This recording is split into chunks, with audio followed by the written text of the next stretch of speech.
Hi, my name is Benjamin Moshe, and today I'm going to present my master's thesis, which is entitled Black Box Disc Jocks, DJ Performance from the STS Perspective. Before I start, I'd like to just give a couple words as an introduction. As an American who is living and studying in Athens, I'm often asked, why am I here? Why did I decide to come to Athens? And the short answer is that I've always been interested in intersections between different cultures, different ideas.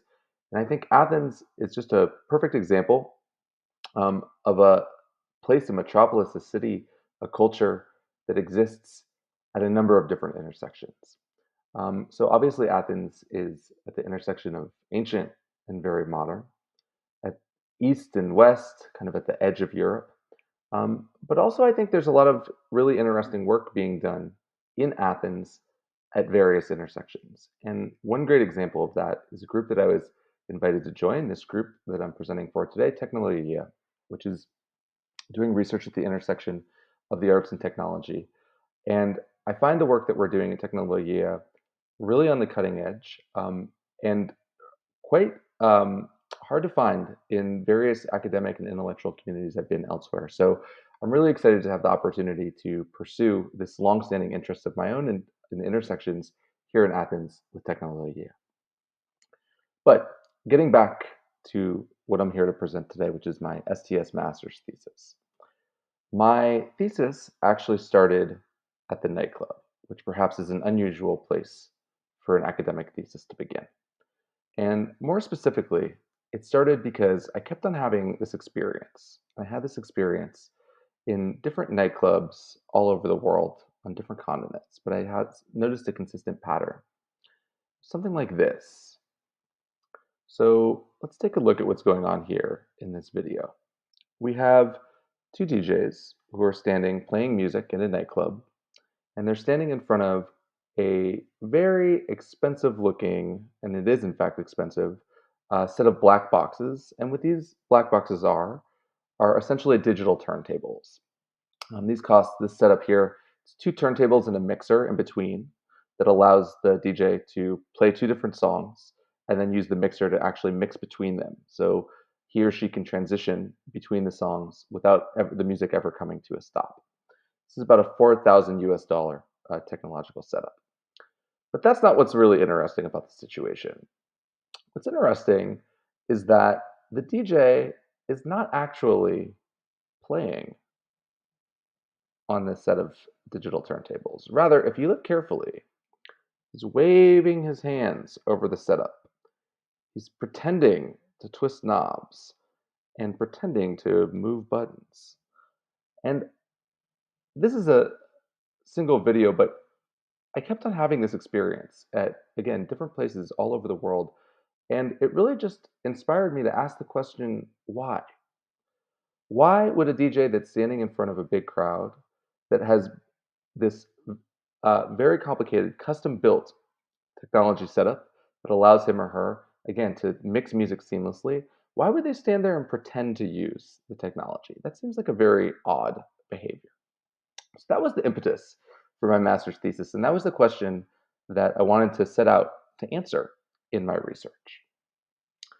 So you may be wondering, well, okay, but that might be interesting, but my program here at ΕΚΠΑ in Athens is STS, Science, Technology, and Society Studies.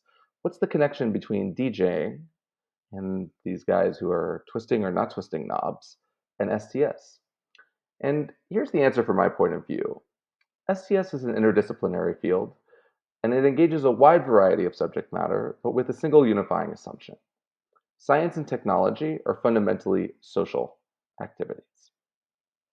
DJing is an art form that is highly dependent on technology. To some degree, all art is dependent on technology, but DJing requires recorded music, it requires playback devices like turntables, or in this case, digital turntables, very complicated audio equipment to transmit the music to the listeners. So it's quite obvious that DJing is even more than I think a lot of traditional forms of art, highly dependent on technology.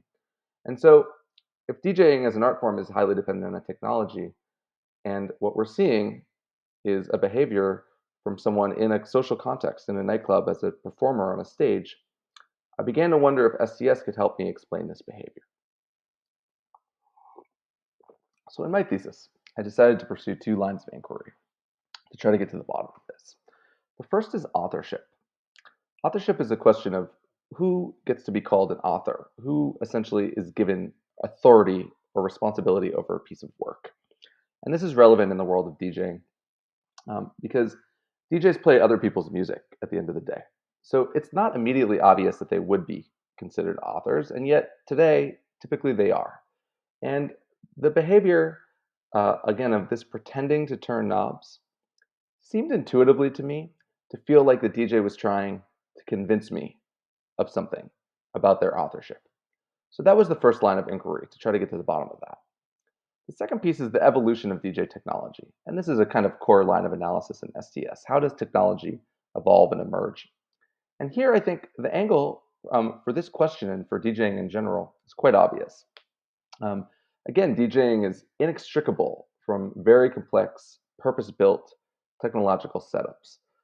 And so I was hoping that by doing a deep dive on the evolution of that technology, maybe we could gain some insight into why DJs today are using it in this very strange way, or not using it, just pretending to use the technology.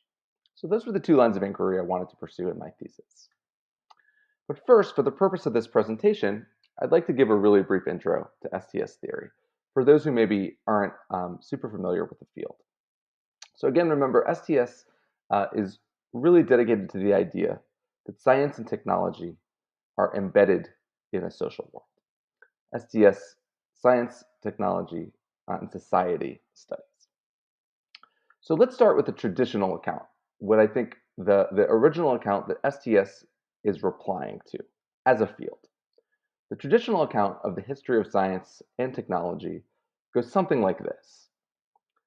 Theories or technologies that have been discarded, that we no longer hold as valid or useful today, can be explained by social forces. But the accepted theories and technology that we have today are explained by virtue of their fundamental superiority. So let me give some examples of what exactly that means. So on the right, we have an image here of a phrenology chart. You may be familiar with phrenology.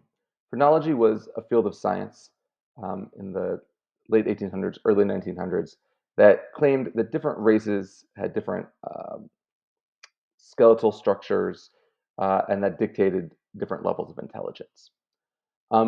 Needless to say, this is not an accepted scientific theory today. It's been discarded long ago.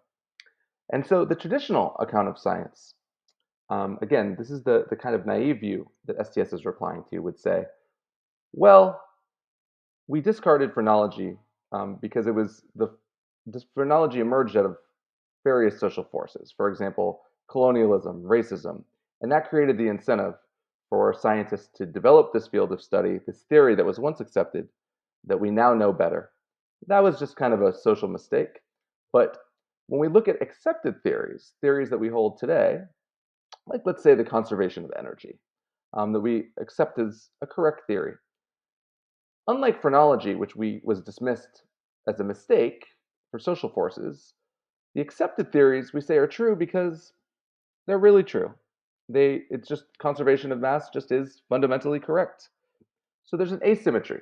Discarded theories are explained by social forces, but accepted theories are explained by their fundamental correctness. Now, an early theory that emerges out of STS is known as the strong program, or SCOT, social construction of technology. And these are kind of the parallels. The strong program was more in the history of science, social construction of technology, as the name indicates, more in the history of technology. And they propose a different account. They insist on symmetry. And these theorists say that both discarded and accepted theories today should both be explained by social forces. So we get rid of that asymmetry that we saw on the last slide. So as an example, image on the right is of a bicycle design that obviously didn't really win, that didn't end up being the default design for bicycles. But at one point, it's quite popular. And the Scott theorists do a very careful case study of the history of the bicycle.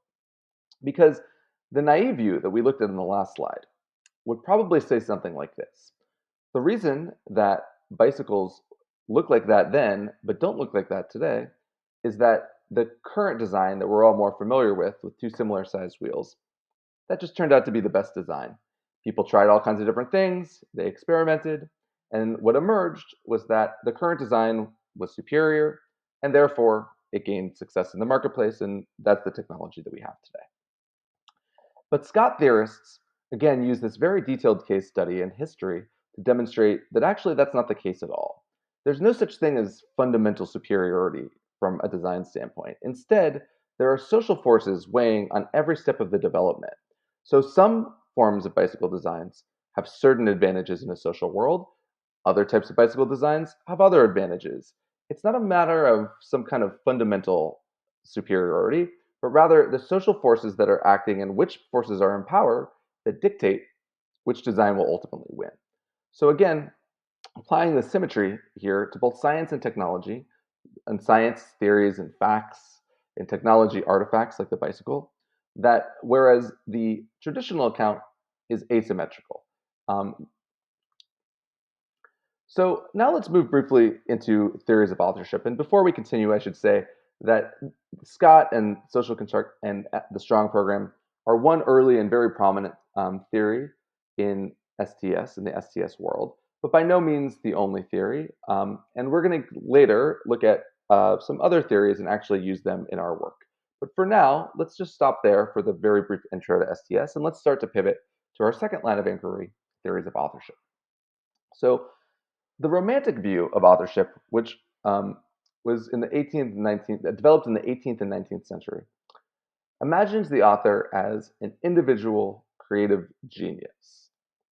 And the author produces a work in a similar manner to how a mother births a child.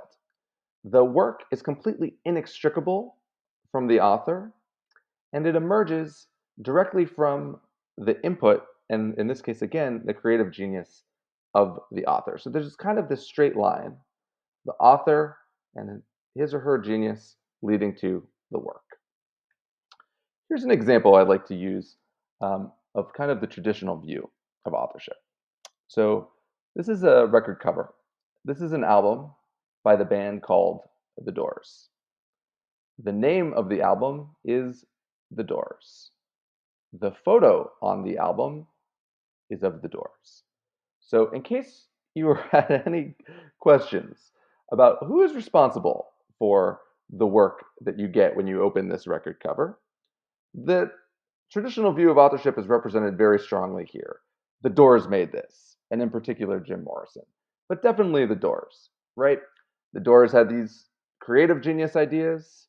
They had songs that they wrote and instruments that they played, and at the end of the day, the Doors birthed an album, and we're pretty fair putting the Doors name on that album and calling the album The Doors. The Doors did it. They're the authors. And of course, this has a certain appeal and intuition. I mean, I think most people, myself included, think about this album and I think who's responsible for it, and I probably would say The Doors. But of course, the reality is a little bit more complicated than that. I mean, first of all, the Doors have a wide variety of influences that influence their work. Second, an album can't be produced without producers, engineers, the janitors that keep the sound recording studio clean. And you can imagine a whole host of other people that are responsible for getting this across the finish line. And then there's just a number of questions. When you start poking holes, you can say, okay, yes, the Doors were necessary for this album to exist, but is that really sufficient? Authorship seems like maybe it could be a little more complicated than that. But the view that is represented in this album cover is very much the traditional view. The Doors did it. So in the post-war era, a lot of theorists start poking some of those holes that I was referencing and start to critique the earlier Romantic view that we introduced a second ago. So Roland Barthes writes an essay called The Death of the Author. And in The Death of the Author, he claims there's actually no author. It's not really a meaningful concept at all. All that we have is reading and writing as acts. They're acts out in the world. Author doesn't really mean much. Michel Foucault has an influential essay in which he claims that the author is a product of discourse. So the discourses, the conversations, the communication that we have in our society structures what we call an author. So the author is real, it's a real thing, but it's maybe not the way that the Romantics would imagine it. It's the function of the types of discourses that exist in any given society. And as those discourses change, the idea of the author might change. And then Pierre Bourdieu goes a little bit further than Foucault.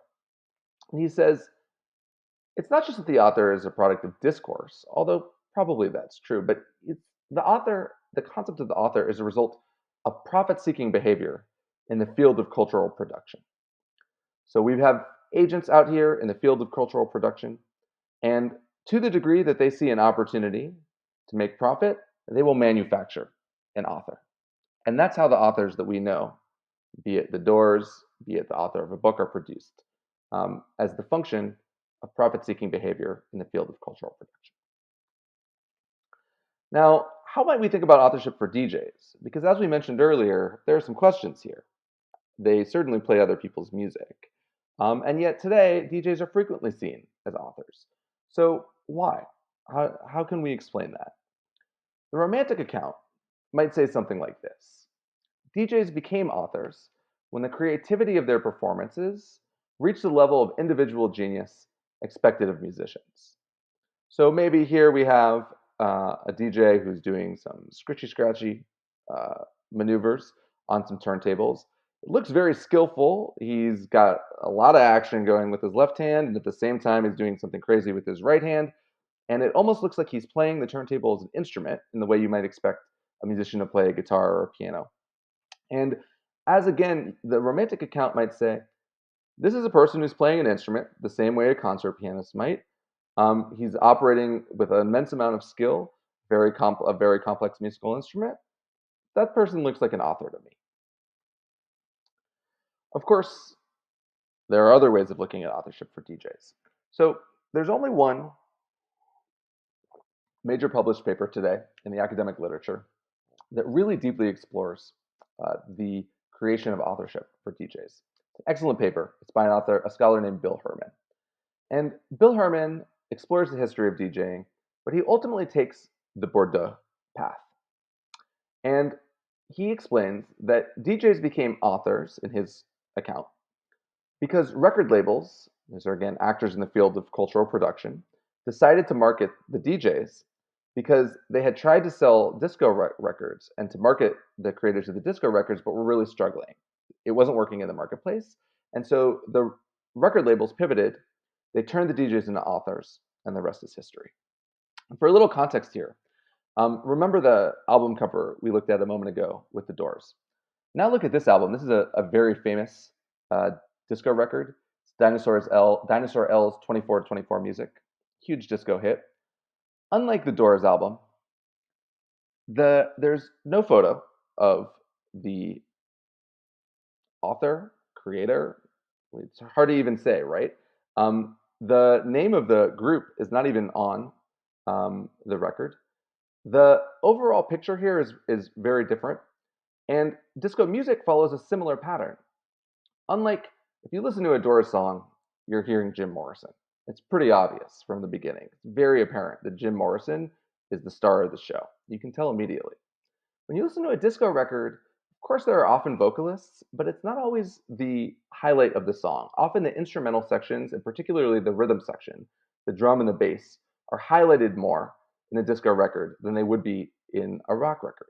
And so it's a lot more difficult to market as a pop star, a disco artist, because the style of the music is different. It just doesn't favor this traditional notion of an individual genius author in the same way.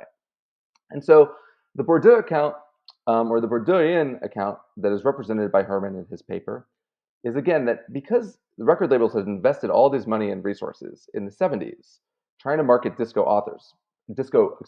artists, because disco was becoming very popular music, they were failing, perhaps for some of the reasons I just explained.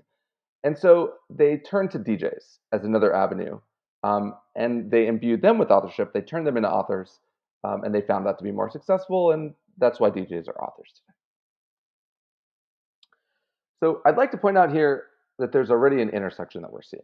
Right? I mentioned I'm interested in intersections, and ΤΕΧΝΟ-ΛΟΓΙA is all about intersections. And then I like to focus on these intersections. Here, we have Foucault and Bourdieu. Their approach to the construction of authorship is very similar to SSK and Scott's approach to the construction of science and technology. They're obviously examining different fields, authorship in the cultural world versus the construction of science and technology, both theories and artifacts, but their kind of method is very similar. In all these cases, we want to look at the social forces, whether we're explaining how an artist becomes an author, whether we're explaining how a scientific idea becomes an accepted theory or fact, whether we're explaining how a certain design of a technology becomes the standard design in the marketplace. Social forces can explain all of that. And so there's a very similar logic between all of these theorists. So here, I just have a quick chart that structures a little bit the traditional view versus the Scott view in science and technology and the Bourdieu view in the field of cultural production. Again, keeping those two as a parallel.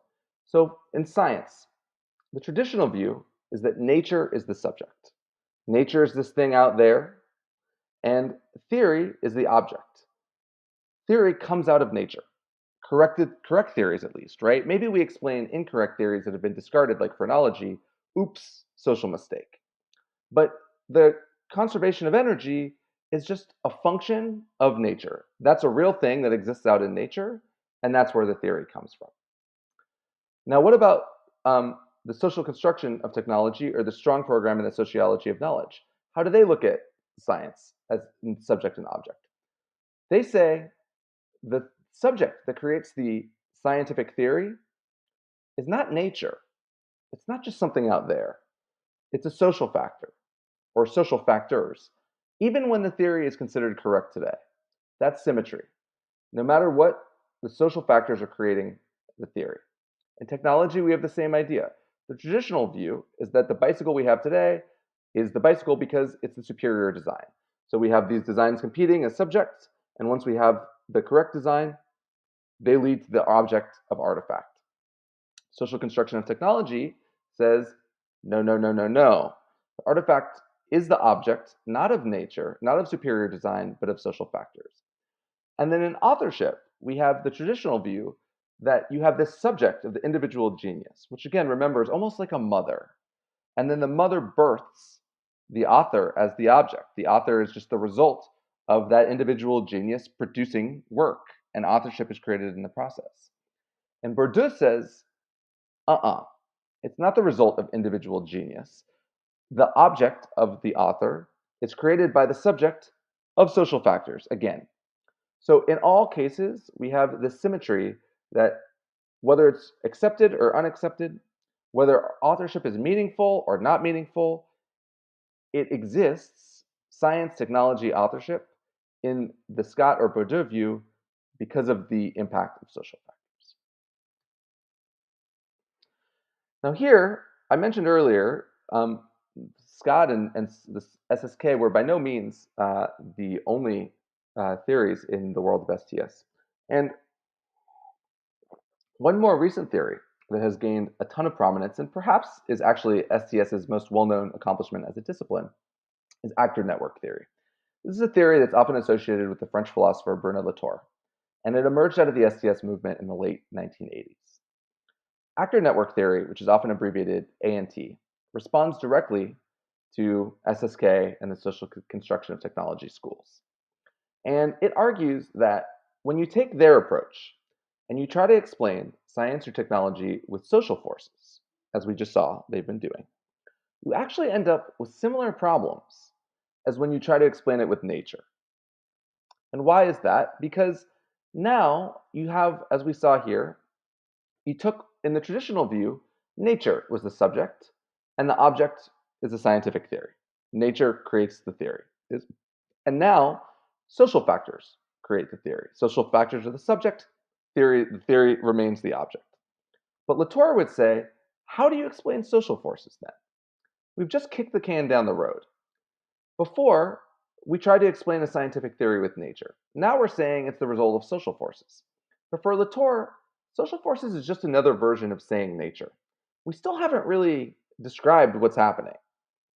We can just use social forces as the standalone subject that is responsible for the object without a picture for how that happened. And so Latour and A&T is generally unsatisfied with the SSK and Scott approach of explanation. So actor network theory tries to solve this problem with a really radical solution. Get rid of all the subjects and all the objects. So you no longer have these linear causal relationships. In the traditional view, nature linearly in one direction is responsible for a scientific theory. In the SSK view, social forces linearly in one direction are responsible for the object of social theory. A&T throws out that model and replaces it with a network idea of the history of science and technology. Networks of actors that all act on each other as both subjects and objects simultaneously. It's not a one-directional account. You have all kinds of networks that different types of actors that can come together from different angles to create a given scientific or technological result. And this is a critical piece that really diverged from previous theories and caused a lot of controversy, frankly, in the field. The actors in actor network theory do not need to be human. So you might give a bacteria agency as an actor in an actor network analysis. They wouldn't have conscious intentions, but they would be actors that have agency. This is a very radical departure. So just as a quick example, we're not going to go through this in detail, but this is an example of an actor network theory analysis, in this case, of a biotechnology laboratory. And again, without getting into all of the details, I just want to highlight a couple of things that you can quickly see in this diagram. The first is that all kinds of different pieces are acting on each other. If you were to ask here, which element in this diagram is the subject and which is the object, it's not even a logical question. They're all acting on each other simultaneously, and different actors in this network are both subjects and objects simultaneously. So it's not unidirectional. The other thing that we should note is that we've got all different kinds of actors here. And again, some of them are human, some of them are not. So on the right side, for example, we have research and development. This is just a group of humans that sit in a department and do human businessy things. Or the Alco Central Laboratory. But then in the middle, we have microbes. And we have hydrolysis of cellulose into sugars. And on the left, we have things that kind of tie those together, like microbe development and process development. So again, we have here human and non-human actors, and we have those actors all acting on each other simultaneously, not in a random or unstructured way. There's some logic to it, but in this wide network, where various actors, human or not human, can be both subject, object, or both at the same time. Really a radical departure.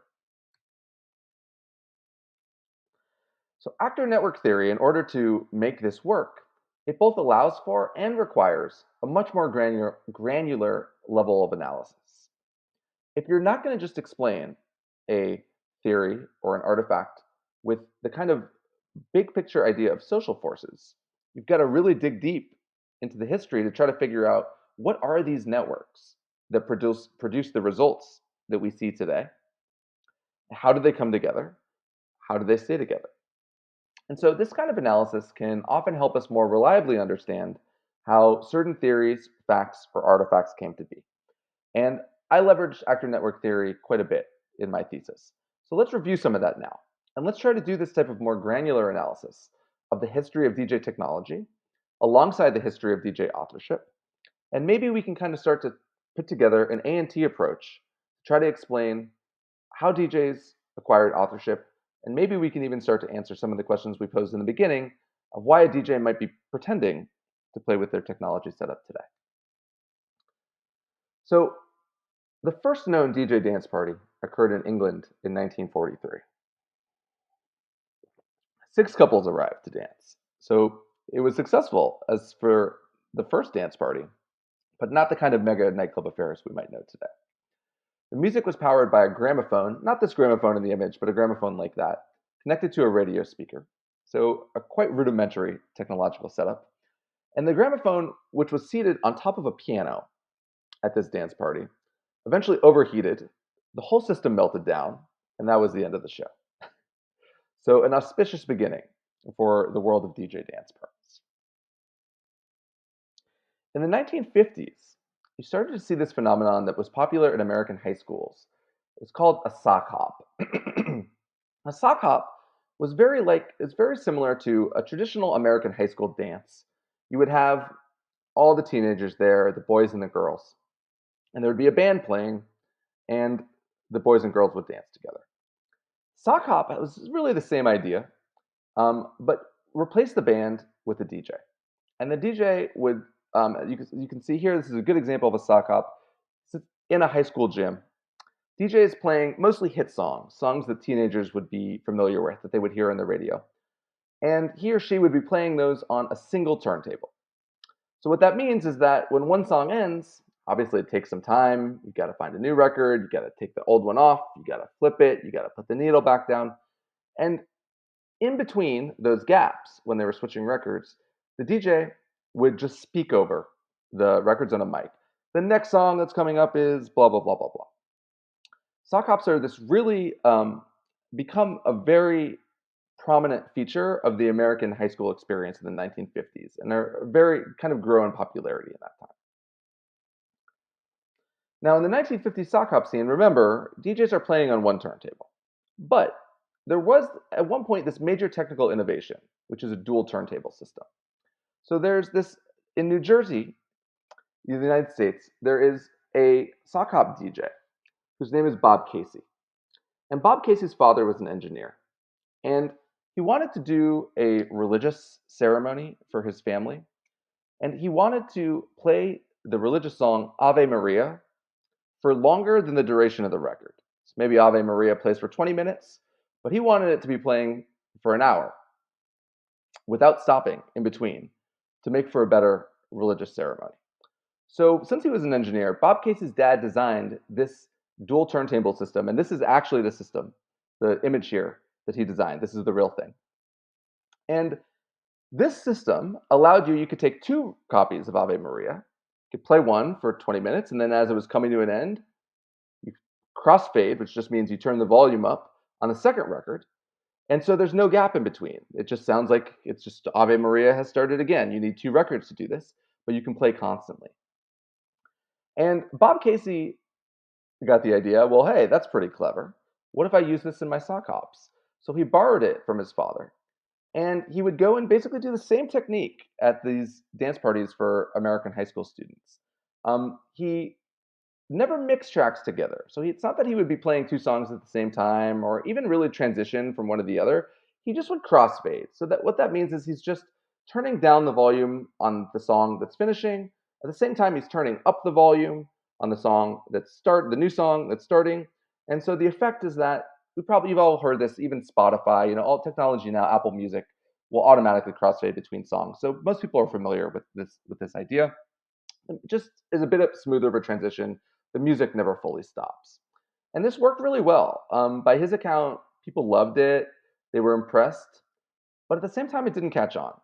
Most American sock hops in the 1950s continued to be DJ'd by a DJ with one turntable who would talk over records, even though this device existed. And although it was technically sophisticated, it was technology that could have been borrowed by others, but it didn't for the most part. By the 1960s, over in England, you have a group of DJs that are called the Northern Soul DJs, and had these famous Northern Soul parties in England. And they were making names for themselves by digging up rare tracks. So they were considered almost archaeologists of music. They would go to record stores, and they would look mostly for American imports. And they would find like a really rare Aretha Franklin record. And then they would go to these big Northern Soul parties, and they would play these records, and people would go crazy because they'd never heard this music before. So remember, the sock hop, the kids at these parties wanted to hear hits. They wanted to hear what was on the radio. But the Northern Soul parties, for the most part, young adults, they're not just high school kids, a little bit more sophisticated musically. And so they're going crazy for these super rare tracks. Um, and you can see on the image to the right, these DJs are actually starting to get their name on posters. So much more than the sock hop DJs, they're starting to build names for themselves. But at the same time, DJs were really known for possessing other people's music, for their ability to find these rare records. But there was still an Aretha Franklin record. Even if you, the DJ, found it and are the only one that can play it, you're kind of only a partial author by default, right? And because you're playing someone else's music, and that's what you're famous for playing their music. And in fact, this is not a great example, but some of the flyers for Northern Soul parties at that time would list the DJ's name, but then below it would list the name of the records that they would be playing. So again, we start to see DJs acquiring some authorship here as performers, the type of artists who would get billing on a flyer, but not completely, because they're still known for playing other people's music. Now, back over in the United States in the 1960s, in New York, the mid 1960s, you start to see dual turntable setups appear in fancy celebrity nightclubs, similar to what we saw with Bob Casey before, which had kind of mostly disappeared. It certainly didn't become the default. One DJ who's well known, his name was Terry Noel, and he worked at Arthur. He was the lead DJ at Arthur, which is one of the most famous clubs in Manhattan. All kinds of celebrities would show up at Arthur. And Terry Noel would even start mixing music. So what that means is that he'd have one song playing, and then while that song is playing, he'd bring in another song. So you have two things playing at one time now, and he would kind of get them to play over. He would be very creative to be able to play two songs in a way that was musically interesting.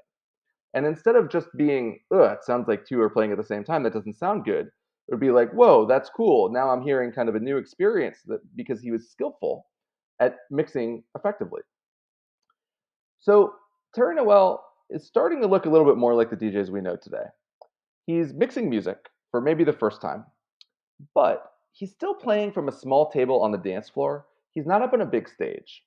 He doesn't have billing. His name isn't on a billboard outside the theater. And he's still, again, kind of a partial author, getting closer, but not all the way there. Around 1970, you get three major technical innovations that begin to emerge and spread in New York nightclubs. This is all centered around New York, the New York nightclub scene. Those innovations are the slip mat, the cue function, and the sound system EQ. In this lecture, unfortunately, we don't have time to get into the details about all these innovations. But just suffice it to say for now that each of these innovations make it much easier for the DJ to mix tracks. So again, as we've been saying, to play two songs at the same time, which Terry Noel was starting to do, but with these innovations, it made it possible for a DJ to play two songs at the same time for prolonged periods of time. Not just for a few seconds at a time, but you might actually have the rhythm section of one song playing and the melody or the vocals from another song playing. And with these technologies, you can keep those in sync and playing over each other for maybe minutes at a time. So DJs for the first time with these technologies had the ability to effectively remix songs on the fly from the DJ booth. They could create a new audio experience that had never been heard before because they could put two records together in totally unique ways and keep them playing together and pull in and out the different parts that they liked.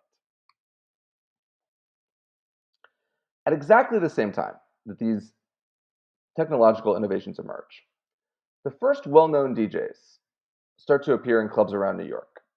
And these clubs are almost all catering to gay and mostly Black and Latino crowds. It's a specific nightclub scene in New York. All the DJs, first set of well-known DJs in these clubs are mixing music together in long, continuous sets. So what that means is often these clubs might open on a Friday night at 9 p.m. and end on Saturday at 6 p.m. They would just run all night. They were known, in some cases, they were called drug supermarkets. So there's obviously a lot of substances that are fueling a 20-hour dance party. But these are very, very kind of hedonistic affairs. And here on the right, we have an image of Francis Grasso. And Francis Grasso is considered the first star DJ, the first DJ considered to be an author. And I think, you don't want to read too much into images because they can be deceiving. But if we just go back a couple slides and we look at the sock hop DJ back here at a sock hop, we look at him, he's got some attitude, he's got some flair, but he's kind of a technician. He's there to play the hits, a bit of a human jukebox. He's wearing a suit, kind of has more of a technician vibe. And now we look at Francis Grasso. This is a person who looks like an author. He looks like Jim Morrison. He looks like someone who thinks that he's responsible for the show. Whether he is or is not is a totally different question, but that's what he believes. And indeed, this is a quote from the source that I leaned on most heavily in my master's thesis. It's a book by Brewster and Broaden called Last Night a DJ Saved My Life. Amazing book. A huge history of DJing as an art form. And the quote is, DJ Francis, who we were just looking at, played music. The disc jockeys before him had just put records on. So think about how big of a shift that is. Essentially, what we're describing is the emergence of authorship. When DJ Francis is behind the booth, somehow when he puts on a record, he's playing the music. But everyone before him was just pressing a button on a record player. So we start to have this different idea of authorship emerge in this time in New York in the gay club scene. So begs the question, why? Why did mixing technology catch on around 1970? Why in New York, in this particular place and particular time? So let's go back to some of the theories we were looking at earlier. I think we can think about starting with kind of the naive answer, the traditional answer. So the naive answer is an appeal to objectivity. Think about again with the bike. Basically, once the design for the bike is perfected, then that's the design that becomes standard. And so you would say the same thing with DJing. Once the technology that allows for mixing emerges, people find that mixing is the best way. It's the best way of DJing. It's technically superior, and therefore that becomes the standard. But there's a lot of problems with this type of answer. To try to explain why mixing became prevalent at this time. The first problem is that Bob Casey's dual turntable system, it wasn't perfect. It would have been difficult. It would have been awkward, but it was totally capable of mixing songs. He could have done it, but he didn't. And no one else did for 10 years, 10 plus years in the United States. It just didn't happen until Terry Noel started experimenting. So if all it took was the technology, why, when the technology emerged, didn't it take hold? Another problem with this answer is that even after the mixing technology improved in 1970s, now we have better technology. And it became standard in New York club scenes. All the big DJs at the time were mixing. It took 10 years to catch on in England. You could go to any club night in London in the mid-70s, even the late 70s, and DJs would be standing there in front of one turntable. And when the song ended, they would pick it up, they would speak on the mic, just like a 1950s sock hop DJ in America, in New Jersey. And then when they had time to put the next record on, they'd stop singing and stop talking, and the next song would go on. So again, if mixing was just about the technology being perfected, why is it that it didn't catch on? And that was obviously the best way of performing as a DJ. Why didn't it catch on in other places for a full decade after it was totally standard in New York? Those are problems with that approach. So now we can try to take the Scott or Bourdieu approach to try to answer this question. Why did mixing become standardized in the standard performance process in that time and place? Their answer, of course, and remember, Bill Herman in his paper effectively makes this argument, is because social forces, in this case record labels, decided that it would be so. And we reviewed this earlier. DJs were playing mostly disco music. Record labels were in the business of promoting artists, producing artists, people who were making the disco records, but they were really having trouble marketing them. They saw this opportunity. People are getting into DJs. that disco is often played in nightclubs in a way that rock music wasn't. Let's turn the DJs into authors. Here's the problem with that type of answer. If you just say that, okay, well, as soon as the social forces, the capitalist interests, the record labels, the money, as soon as they decide that DJs are going to be authors, they're going to become authors. The social forces are responsible. The problem with that type of answer is that the same social forces, literally the same record labels, had decided 5 years ago that they were going to make disco artists authors, but they couldn't do it. They were failing at that. So this is kind of the point that Latour was making. When you replace nature or kind of a technological determinism with social forces, you still have this question, well, what explains the social forces? Like, and how can we say that they're capable of doing it now if they weren't capable of doing it before? Why is it working now? So that still feels, although it may be true, of course, and in my opinion, it certainly is true, that that is an element, it doesn't feel like a satisfying or sufficient answer to why mixing really caught on at that time. So let's think about the A&T approach. Let's think about networks. The networks of actors that are going on in a sock hop, for example. So sock hop is a social network in which you have all these different actors. You've got the teenagers, the high school students who are at the dance. You've got the high schools themselves and the gymnasiums where the dances are taking place. You've got, in some cases, priests. There's a famous anecdote from Bob Casey. Remember, the sock hop DJ who brought the first 2 turntable system. And someone asked him, why didn't you mix? And his answer is that I was often playing at Catholic high schools. And these high schools had priests on the dance floor. And so if the boys and the girls were dancing together for too long at the same time, the priest would come and pull them apart. So there's no point in playing music continuously for an hour, or needless to say, 18 hours. If the DJ is just going to come and pull people apart anyway, you might as well just talk over the transitions. So, okay, we've got teenagers, we've got the high school gyms, we've got priests, we've got single turntable setups. That's the technology that was predominant at the time. And we've got mostly hit songs that are being played.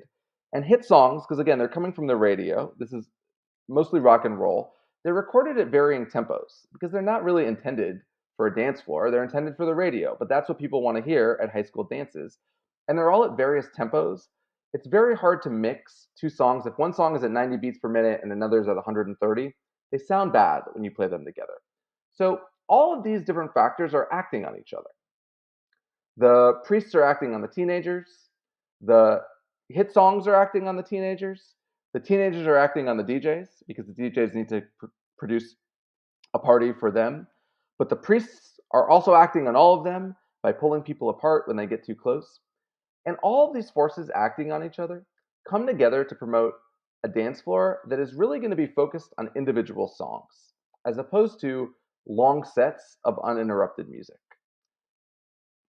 For all the reasons we've discussed, just a procession of individual hit songs where I can say, oh, there's Elvis. Oh, there's the Rolling Stones.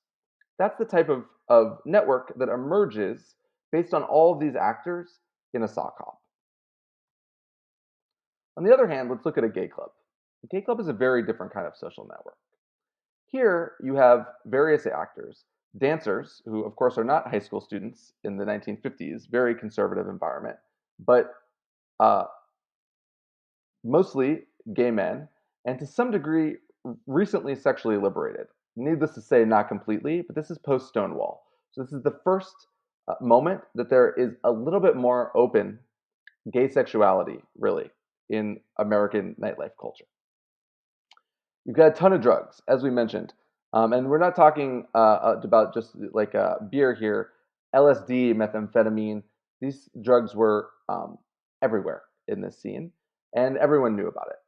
You've got venues that, unlike a high school gym, which is going to be closed at 10:30 p.m., are open all night. And now you've got these turntable setups that are mixing friendly. You've got 2 turntables and the technological innovations we described earlier that make mixing a lot easier. And of course, again, you don't just have, because of the audience and because of other factors as well. Remember, all these things are acting on each other simultaneously. It's not one subject and one object. The music of choice is disco music, which is mostly recorded at a single tempo, and so it's really easy to mix. All of these factors interact with each other and come together to promote a dance floor that is focused on these really long, delicately interwoven sets, a set of music, because the DJ is mixing from one track to the other, because that makes sense when you have a dance party that's going to go on for 18 hours, where you've got mostly one genre of music, and you've got the right technology to mix it. And when all those things come together into a set, which is a new kind of idea, that set appears to the dancer as one piece of music, one new piece of music that they've never heard before, and not 100 individual songs that they're familiar with.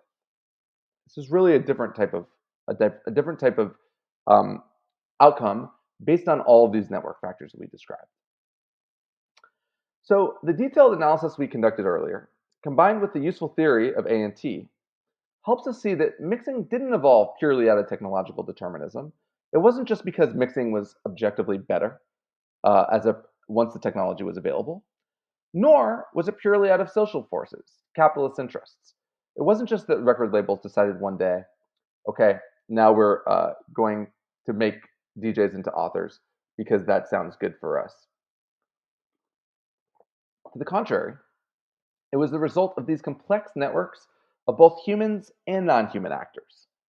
So obviously the DJs are doing what's in their interest, and the record labels are doing what's in their interest, but also we have things like drugs, which don't have intentions but are acting, and on the other actors here, and are making an 18-hour dance floor, which might not be possible without them, possible. Well, that makes mixing a lot more likely. Um, we have the technology itself, which is, of course, the result to some degree of human effort, but also acts on the humans. Once the DJs have the technology available, they can experiment with different things, and that gives them the ability to do it. So let's try to tie this all together now that we've done this really detailed, granular history that allows us to do the type of network analysis that A&T demands. Why did Francis Grasso start mixing music in his sets? Because the social network in which he was playing made this a logical choice. Whereas it totally wouldn't have been logical for Bob Casey in a sock hop. It just wouldn't have made any sense. Why would you want to mix when people really want to hear individual songs? And if boys and girls dance together for more than 30 seconds at a time, someone's going to pull them apart. Why did Francis Grasso acquire authorship? Why did DJs around this time, Francis Grasso was the first, but again, a number of DJs in the New York scene at this time start to emerge as stars? They're people that are known by name, and people start going to the club, not for the club, not like Arthur, which is a celebrity club. You go because Arthur's cool. You go to the club because the DJ is playing. That's a really new phenomenon. Why? Because the mixing, combined with all the other network factors that we discussed, allowed Francis Grasso and other DJs at that time to obscure the authorship of the record producers and put himself at the center of the performance. Remember, now you've got multiple hours of music. All the songs are mixed together. So sometimes it's hard to know when one song ends and the next begins. And even more than that, the DJ might be playing different parts from two songs at the same time. So you can't even really say you're listening to one song because you're listening to two songs. And he is going to be remixing it in a different way today than has ever been done in the past. So all these things put the DJ at the center of the performance. And each individual record starts to feel a lot less important if you could even identify that that record has been played. Totally different from the Northern Soul Party, totally different from a sock hop. And then after that, why did the technology continue to evolve to favor mixing? And I should note here, if you remember back to the first video we saw, with the DJ kind of pretending to play over that very expensive looking black box digital setup, the setup that DJ has, it's two digital turntables and a mixer. It's the exact same tech setup that Francis Grasso was using in 1970, except that the turntables have been digitized. But basically the exact same thing. So why did that specific model continue to evolve in that direction? Why, when it was time to go digital, did we just replicate a turntable as opposed to making a completely different type of setup that would allow for DJing in a different way? The answer is that performers who are granted authorship, whether, again, for whatever way they get it, whether you think it's legitimate or it's not legitimate, Once they're granted authorship in the real world, they exert more social power in the context of the contemporary music industry. Because when you're known by name as an author, you can build a brand against that. You can tour nationally and then internationally, maybe. You might be able to release a mix record that now literally your name is on the record cover, which would have been unthinkable for DJs before. And so, however authorship came together in these complex networks, it gives the DJs to whom it's granted more social power. One thing that's really important to remember, this is a core insight of STS as a field. Could have gone another way. None of this is deterministic, was fated to be. Remember, in England, mixing didn't take off for another decade. And there were all kinds of people in the London club scene who had been in New York and were familiar with mixing. But in London, they didn't mix until the early 80s. And the reason is that the popular music at the time was not disco, but it was jazz and funk. Jazz and funk, again, are recorded at different tempos. They're not good to mix. And so the DJs just continue to talk over the record. And in the Jamaican sound system culture, this is a kind of a subculture in Jamaica that builds huge sound systems and DJs huge reggae parties. They're DJ parties, very similar to what we've been talking about, just mostly with reggae. Mixing never took off. DJs today in 2022 still use one turntable, talk over transitions. So there's nothing about the particular technology we have now that's inevitable. It's just what coalesced in the specific networks that it did. And just really quickly, here's an image that I took, a photo that I took at Dekmantel Festival. It's a music festival, mostly electronic music, but not completely, in Amsterdam this summer. And if you look carefully, you can see the DJ in black is switching the record. He's picking up the record with his right hand, and he's changing the record. To that DJ's right, there's another turntable. The turntable is there because the festival provides two turntables to every DJ. But he's choosing not to use it. It's just sitting unused, the second turntable on the right by the green light. And instead what's happening is he's switching the record. There's a gap, no music is playing. And the second DJ in the white shirt on the right is talking over the transition. Exactly the same as what would have happened in an American sock hop in the 1950s. Again, these DJs have the technology to mix. They know how to mix. But in the network in which they're embedded, mixing doesn't make sense for them. So they don't mix. So now let's go back to this guy. And maybe with all the insights we've gathered so far, we have a better shot of understanding why might this DJ, again, with this purpose-built, incredibly powerful technological setup, why is he standing there pretending to mix? Why is he pretending to turn knobs? What's he doing up there? So here's some takeaways. The DJ technology that we're familiar with today, two turntables and a mixer. You can see it again here. He's got the device in the foreground is a turntable. You can see it's digital, but it's even has a platter on it, like a turntable that revolves. And then in the middle, there's a mixer, and on the other side, there's another turntable. You can't see that. That's in front of the DJ in the blue shirt. The DJ technology we're familiar with today, two turntables and a mixer, evolved in the context of these sweaty 70 gay clubs that we described. And remember, this is again a key STS insight. The technology, it's not neutral.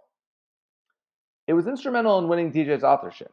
So that's good for some people and not good for others, right? It's great for the DJs that acquired authorship and could build brands and make a ton of money touring.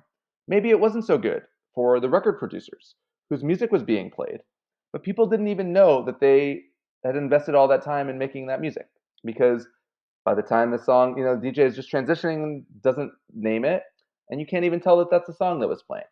So again, technology isn't neutral. There are winners and there are losers based on the social networks in which it evolves. Now today, DJs enjoy more authorship than ever. I mean, DJs today can be humongous pop stars, touring internationally, like millionaire, humongous pop stars. But the social context in which they operate has changed again. So here's an image from one of maybe the most famous of the 1970s clubs in New York that we've been talking about. This is David Mancuso's The Loft. You can see it's a very intimate affair. The DJs are kind of up in the front on that. It's hard to see them, but they're in a stage in the front. But there's balloons dropping. It's a kind of like, literally a loft. It's a loft apartment in Manhattan that has been converted into a club space. Now let's look at the Ultra Music Festival, which is a contemporary festival that occurs every year in spring in Miami. This is not an intimate affair. You've got maybe 100,000 people outside. There are fireworks going off in front. You've got DJs who are standing on a table. Remember, these DJs are almost certainly international touring pop stars. The audience is very different. It's not a bunch of almost 100% gay, Black, and Latino club kids. It's anyone who can afford the $500 that it costs to get a ticket to Ultra Music Festival. Very different type of crowd. So today's megastar DJ performances, I think it's obvious they're different from a 70s gay club. You've got a mixed gender crowd. The sets are really short. They're usually about 45 minutes to an hour. Remember, the parties in the New York club scene would go for a couple of days. One DJ might play 6, 8, 10 hours. DJs here are playing 45 minutes. And in kind of an interesting twist, a lot of the audience that comes to this type of music festival that we saw, they're not necessarily humongous disco fans. They're not people who are super passionate about going to dance, for 8 or 12 hours at a time. They kind of want to hear the hits. Almost more similar to a sock hop in that sense. So the social conditions in this network,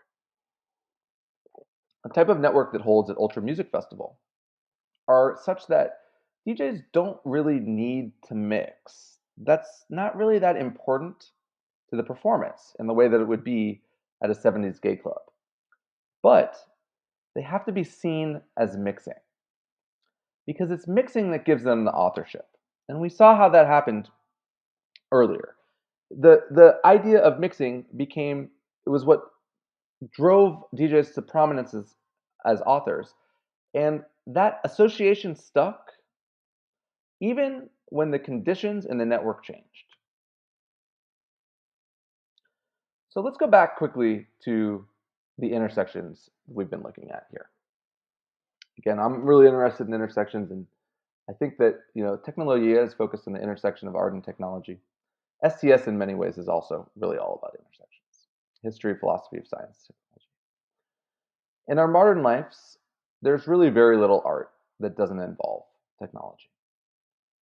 So STS is an essential discipline for understanding the world of creative expression. But at the same time, technology emerges out of a social world, as we've seen. A world in which concepts like authorship matter.